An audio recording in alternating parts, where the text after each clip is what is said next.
Hey everyone, this is Abhi Ishwarappa with Cycle News, and today I'm just outside of Las Vegas for the launch of the 2020 Kawasaki ZH2. ZH2 combines two important symbols in Kawasaki's history. Z, of course, represents their naked bike lineup, and H2 represents the new supercharged bikes that they started releasing in 2015. You've got the H2, the non-street legal H2R, the sport touring H2 SX SE, and now this bike, the naked ZH2.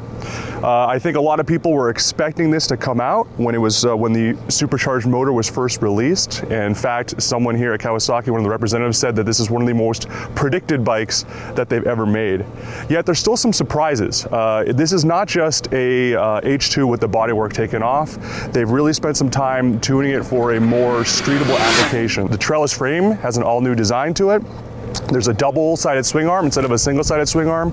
Of course, the bodywork is different, but the rake has been adjusted. It's more nimble. It's a lot more friendly to ride. It's easier to ride, and that's actually what appeals to me a lot about this. Obviously, the star of the show is that supercharged motor. It's pretty much a carryover from the other bikes, but you're looking at 197 horsepower, 101 pound-feet of torque, and when you start getting up in those kinds of power figures, personally, what's more valuable than eking out maybe 200 horsepower is creating something that's easy to ride and easy to approach for someone.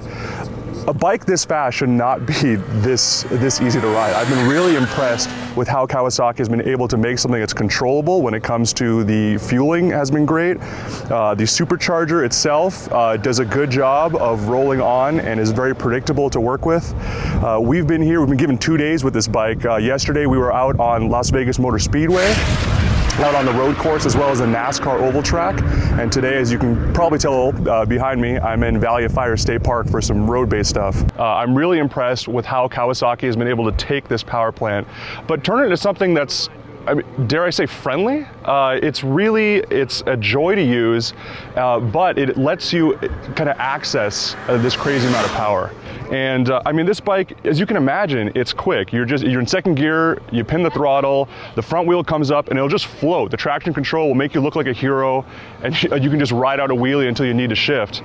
And it lets anyone do that, really. It makes it really simple to enjoy a bike that not just has a lot of power, but also has that standout feature in terms of a supercharger that you're not going to find with any other marque at this point. But with that said, I think what's interesting about how this bike, when I say it's fast, it's deceptive. You don't really realize how fast you're going until you look down at the speedometer. I think part of that is because this is a big bike, about 32.7-inch seat height, 5-gallon fuel tank for some actual usable range, curb weight of 527 pounds. There might be minimalist styling in terms of making this a naked bike, but this is not a minimalist motorcycle. And that applies to the components as well. We've got Showa suspension, fully adjustable rear monoshock, fully adjustable, the SFF BP, the big piston separate fork function forks.